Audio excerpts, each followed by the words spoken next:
ಪ್ರಿಯ ನಿರೀಕ್ಷಕರೇ, ನಮಸ್ಕಾರ. ಬೀರ್ಬಲ್ನ ವಿಶೇಷ ಕಾರ್ಯಕ್ರಮಕ್ಕೆ ಆತ್ಮೀಯವಾದ ಸ್ವಾಗತ. ವೀಕ್ಷಕರೇ, ರಾಹುಲ್ ಗಾಂಧಿ ಅವರು ಎಲ್ಲಿದ್ದಾರೆ?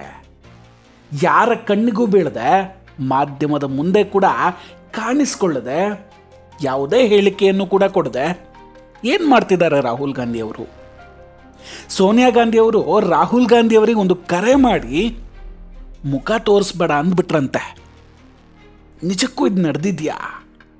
ರಾಹುಲ್ ಈಗ ದೆಹಲಿಯ ಮನೆಯಲ್ಲೇ ಉಳಿದುಕೊಂಡಿದ್ದಾರಾ ಅಥವಾ ಮತ್ತೆಲ್ಲೋ ಹೋಗಿದ್ದಾರಾ? ಒಂದು ಇಂಟ್ರೆಸ್ಟಿಂಗ್ ಡೆವಲಪ್ಮೆಂಟ್ ಬಗ್ಗೆ ಇವತ್ತು ಡೀಟೇಲ್ ಆಗಿ ಮಾತಾಡ್ತಾ ಹೋಗ್ತೀನಿ. ವಿಡಿಯೋವನ್ನು ಕೊನೆವರೆಗೂ ಕೂಡ ಮಿಸ್ ಮಾಡದೆ ನೋಡಿ. ಇನ್ನೂ ಕೂಡ ನಮ್ಮ ಬೀರ್ಬಲ್ ಚಾನಲನ್ನು ಸಬ್ಸ್ಕ್ರೈಬ್ ಮಾಡಿಲ್ಲ ಅಂದರೆ ದಯವಿಟ್ಟು ಸಬ್ಸ್ಕ್ರೈಬ್ ಮಾಡಿ ಹಾಗೂ ಈ ಬೆಲ್ ಐಕಾನನ್ನು ಕ್ಲಿಕ್ ಮಾಡಿ. ವೀಕ್ಷಕರೇ, ಬಿಹಾರದ ರಾಜಕೀಯ ಬೆಳವಣಿಗೆಗಳನ್ನು ನೋಡ್ತಾ ಇದ್ದರೆ ಕಾಂಗ್ರೆಸ್ನ ಪರಿಸ್ಥಿತಿ ಅಯ್ಯೋ ಅನಿಸ್ಬಿಡುತ್ತೆ. ಇಡೀ ದೇಶವನ್ನು ಒಂದು ಕಾಲದಲ್ಲಿ ಆಳ್ತಾ ಇದ್ದಂತಹ ಪಕ್ಷದ ಸ್ಥಿತಿ ಇವತ್ತು ಛೇ ಅನಿಸುತ್ತೆ. ಒಮ್ಮೆ ಯೋಚನೆ ಮಾಡಿ, ರಾಹುಲ್ ಗಾಂಧಿ ಅವರು ಕೊನೆಯದಾಗಿ ಕಾಣಿಸ್ಕೊಂಡಿದ್ದು ಯಾವಾಗ? ಸೆಪ್ಟೆಂಬರ್ 1ನೇ ತಾರೀಕು ಅಂದ್ಕೊಳ್ತೀನಿ. ಬಿಹಾರದಲ್ಲಿ ಕೊನೆಯದಾಗಿ ಅವರು ಕಾಣಿಸ್ಕೊಂಡಿದ್ದು. ಚುನಾವಣೆ ನಡೀತಾ ಇರುವಂತಹ ಇಂಥ ಸಮಯದಲ್ಲಿ ರಾಹುಲ್ ಗಾಂಧಿ ಅವರು ಸೆಪ್ಟೆಂಬರ್ 1ನೇ ತಾರೀಕಿನ ನಂತರ ಅಲ್ಲಿ ಕಾಣಿಸ್ಕೊಳ್ಳೇ ಇಲ್ಲ. 15 ದಿನಗಳ ಕಾಲ ವೋಟರ್ ಅಧಿಕಾರ ಯಾತ್ರೆಯನ್ನು ಬಿಹಾರದಲ್ಲಿ ಮಾಡ್ತಾರೆ. ಅದಾದ್ಮೇಲೆ ರಾಹುಲ್ ಗಾಂಧಿ ಬಿಹಾರದ ಕಡೆ ಮುಖ ಕೂಡ ಹಾಕಲಿಲ್ಲ. ಹಾಗಾದರೆ ಎಲ್ಲಿದ್ದಾರೆ ರಾಹುಲ್ ಗಾಂಧಿ ಅವರು?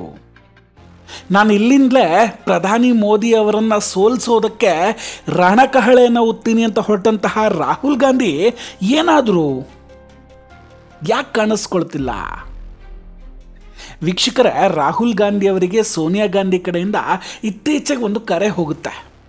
ಫೋನ್ ಮಾಡಿದ ಸೋನಿಯಾ ಗಾಂಧಿ ಅವರು, ನೀನು ವಾಪಸ್ ಹೋಗ್ಬಿಡು, ಅಂದರೆ ಇದರಿಂದ ಹಿಂದೆ ಸರಿದು ಬಿಡು, ಮುಖ ತೋರಿಸ್ಬೇಡ ಎಲ್ಲೂ ಅಂದುಬಿಟ್ರಂತೆ. ಅಂದರೆ ಸೋನಿಯಾ ಗಾಂಧಿ ಅವರು ರಾಹುಲ್ ಗಾಂಧಿಗೆ ನೇರವಾಗಿ ಹೇಳ್ತಾರೆ, ಇನ್ನು ಮೇಲೆ ಬಿಹಾರದ ರಾಜಕೀಯದಿಂದ ಹಿಂದೆ ಸರಿದು ಬಿಡು ನೀನು ಅಂತ. ಬಿಹಾರದಲ್ಲಿ ಎಲ್ಲೂ ಮುಖ ತೋರಿಸೋಕೆ ಹೋಗ್ಬೇಡ ಅಂತ. ಜೊತೆಗೆ ಬಿಹಾರದ ರಾಜಕೀಯದಲ್ಲಿ ಯಾವುದೇ ಹಸ್ತಕ್ಷೇಪವನ್ನು ಕೂಡ ನೀನು ಮಾಡೋದು ಬೇಡ ಅಂತ ಹೇಳಿಬಿಟ್ರಂತೆ. ಈ ಮಾತಿನಿಂದ ರಾಹುಲ್ ಗಾಂಧಿಗೆ ಆಘಾತ ಆಗುತ್ತೆ. ಜೊತೆಗೆ ಒಂದಷ್ಟು ಆಕ್ರೋಶ ಕೂಡ ಬರುತ್ತೆ. ನಾನೊಬ್ಬ ವಿರೋಧ ಪಕ್ಷದ ನಾಯಕನಾಗಿ ನನಗೆ ಯಾವುದೇ ಅಧಿಕಾರ ಇಲ್ಲ ಹಾಗಾದರೆ ಅಂತ ಪ್ರಶ್ನೆ ಮಾಡ್ತಾರೆ. ಅದಾದ ನಂತರ ರಾಹುಲ್ ಗಾಂಧಿ ಅವರು, ಆಯಿತು, ನಾನು ಬಿಹಾರದಲ್ಲಿ ಇನ್ನು ಮುಂದೆ ಯಾವುದೇ ನಿರ್ಧಾರಗಳಲ್ಲಿ ಭಾಗವಹಿಸೋದಿಲ್ಲ ಅಥವಾ ಚುನಾವಣಾ ಪ್ರಚಾರದಲ್ಲಿ ಪಾಲ್ಗೊಳ್ಳೋದಿಲ್ಲ ಅಂತ ಹೇಳಿಬಿಡ್ತಾರೆ. ಸೊ ರಾಹುಲ್ ಗಾಂಧಿ ಅವರು ದೆಹಲಿಯಲ್ಲಿರುವಂತಹ ತಮ್ಮ ಮನೆಯಲ್ಲಿ ಏಕಾಂಗಿಯಾಗಿ ಉಳಿದುಕೊಳ್ತಾರೆ. ಬಿಹಾರದ ಚುನಾವಣಾ ಪ್ರಚಾರದಲ್ಲಿ ಮಹಾಗಠಬಂಧನ ರಾಹುಲ್ ಗಾಂಧಿಯವರನ್ನೇ ದೂರ ಇಟ್ಬಿಡ್ತು. ಫಾರ್ ಎಕ್ಸಾಂಪಲ್, ಮಹಾಗಠಬಂಧನದ CM DCM ಅಭ್ಯರ್ಥಿ ಘೋಷಣೆಯಲ್ಲೂ ಕೂಡ ರಾಹುಲ್ ಗಾಂಧಿಯವರು ಕಾಣಿಸೋದಿಲ್ಲ. ಇನ್ನು ಮಹಾಗಠಬಂಧನ್ ಗಟ್ಟಿಯಾಗಿದೆ ಅಂತ ತೋರಿಸೋದಕ್ಕೆ ಸೋನಿಯಾ ಗಾಂಧಿ ಅವರು ರಾಹುಲ್ ಗಾಂಧಿಗೆ ಒಂದು ಮಾತು ಹೇಳ್ತಾರಂತೆ, ನೀನು ಕೆಲವೊಂದಷ್ಟು ರ್ಯಾಲಿಗಳಿಗೆ ಮಾತ್ರ ಹಾಜರಾಗಬೇಕು ಅಂತ. ರಾಹುಲ್ ಗಾಂಧಿ ಬಹುಶಃ ಕೇವಲ ಕೆಲವೊಂದು ಕಡೆ ಮುಖ ತೋರಿಸೋದಕ್ಕೆ ಕಾಣಿಸ್ಕೊಳ್ಬಹುದಷ್ಟೆ. ಬರೀ ರಾಹುಲ್ ಗಾಂಧಿ ಅವರಷ್ಟೇ ಅಲ್ಲ, ಅವರ ಜೊತೆ ಅವರ ಸಹೋದರಿ ಪ್ರಿಯಾಂಕಾ ಗಾಂಧಿ, ಕನ್ನಯ್ಯ ಕುಮಾರ್ ಮತ್ತು ಕಾಂಗ್ರೆಸ್ ಪಕ್ಷದ ರಾಷ್ಟ್ರಾಧ್ಯಕ್ಷರಾದಂತಹ ಮಲ್ಲಿಕಾರ್ಜುನ್ ಖರ್ಗೆ ಅವರು ಸೇರಿದಂತೆ ಕಾಂಗ್ರೆಸ್ನ ದೊಡ್ಡ ದೊಡ್ಡ ನಾಯಕರು ಬಿಹಾರದ ಚುನಾವಣೆಯಲ್ಲಿ ಸಕ್ರಿಯರಾಗಿ ಪ್ರಚಾರ ಮಾಡೋ ಹಾಗಿಲ್ಲ. ಹಾಗಾದರೆ ಇಷ್ಟೆಲ್ಲದಕ್ಕೂ ಕಾರಣ ಏನು? ಜೋಡೆತ್ತುಗಳಂತೆ ಇದ್ದವರು ಸಡನ್ನಾಗಿ ಏನಾಗ್ಬಿಟ್ರು? ವೀಕ್ಷಕರೇ, ಬಿಹಾರದಲ್ಲಿ ಚುನಾವಣಾ ದಿನಾಂಕವನ್ನು ಘೋಷಿಸಿದ ನಂತರ ತೇಜಸ್ವಿ ಯಾದವ್ ಅವರನ್ನು ಮುಖ್ಯಮಂತ್ರಿ ಅಭ್ಯರ್ಥಿ ಅಂತ ಘೋಷಣೆ ಮಾಡಲಾಗುತ್ತೆ. ಜೊತೆಗೆ ಮುಖೇಶ್ ಸಹನಿ ಅವರನ್ನು ಉಪಮುಖ್ಯಮಂತ್ರಿ ಅಭ್ಯರ್ಥಿ ಕೂಡ ಮಾಡಲಾಗುತ್ತೆ. ಇನ್ನೊಂದು ಕಡೆ ಲಾಲೂ ಪ್ರಸಾದ್ ಯಾದವ್ ಅವರು ಭ್ರಷ್ಟಾಚಾರ ಪ್ರಕರಣದ ವಿಚಾರಣೆಗೆ ಅಂತ ದೆಹಲಿ ಪ್ರಯಾಣ ಮಾಡ್ತಾರೆ. ಆ ಪ್ರಯಾಣ ಮುಗಿಸಿ ಹಿಂದಿರುಗಿದ ನಂತರ RJD ಪಕ್ಷದ ಅನೇಕ ನಾಯಕರಿಗೆ ಟಿಕೆಟನ್ನು ಕೂಡ ಕೊಡ್ತಾರಂತೆ. ಚುನಾವಣೆ ಸ್ಪರ್ಧೆಗೆ. ಇದು ರಾಹುಲ್ ಗಾಂಧಿಯವರ ಕೋಪಕ್ಕೆ ಕಾರಣ ಆಗುತ್ತೆ. ಈ ಸುದ್ದಿ ತಿಳಿದ ರಾಹುಲ್ ಗಾಂಧಿ ಅವರು ನನ್ನ ಅನುಮತಿ ಇಲ್ಲದೆ ಮಹಾಗಠಬಂಧನದ ಅಭ್ಯರ್ಥಿಗಳ ಆಯ್ಕೆ ಹೇಗಾಯಿತು ಅಂತ ಪ್ರಶ್ನೆ ಮಾಡ್ತಾರೆ. ಅಫ್ಕೋರ್ಸ್ ರಾಹುಲ್ ಗಾಂಧಿ ಒಬ್ಬ ರಾಷ್ಟ್ರೀಯ ಪಕ್ಷದ ನಾಯಕನಾಗಿ, ಅದು ಮಹಾಗಠಬಂಧನದ ಒಂದು ಮುಖ್ಯ ಭಾಗವಾಗಿ ಇದನ್ನು ಕೇಳೋದ್ರಲ್ಲಿ ಖಂಡಿತ ತಪ್ಪಿಲ್ಲ. ಸೊ ರಾಹುಲ್ ಗಾಂಧಿ ಅವರು ಹೇಳ್ತಾರೆ, ನೀವು ನೀಡಿರುವಂತಹ ಎಲ್ಲ ಟಿಕೆಟ್ಗಳನ್ನು ಹಿಂಪಡೆಯಿರಿ ಅಂತ. ತಕ್ಷಣ ತೇಜಸ್ವಿ ಯಾದವ್ ಕರೆ ಮಾಡಿ ರಾಹುಲ್ ಗಾಂಧಿ ಅಸಮಾಧಾನ ವ್ಯಕ್ತಪಡಿಸ್ತಾರೆ. ಟಿಕೆಟ್ಗಳನ್ನು ತಕ್ಷಣ ವಾಪಸ್ ಪಡೆಯಿರಿ ಅಂತ ಒತ್ತಾಯ ಕೂಡ ಮಾಡ್ತಾರೆ.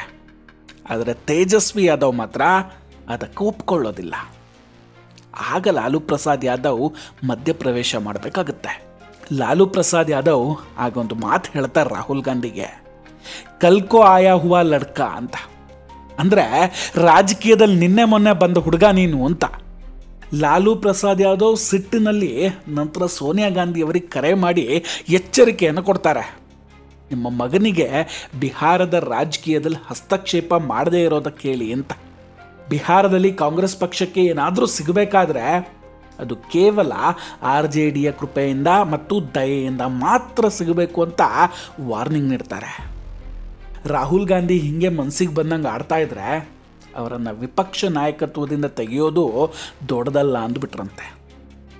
ಆಗ ಸೋನಿಯಾ ಗಾಂಧಿ ಅವರು ಕೂಡಲೇ ಇದರಲ್ಲಿ ಮಧ್ಯಪ್ರವೇಶ ಮಾಡ್ತಾರೆ.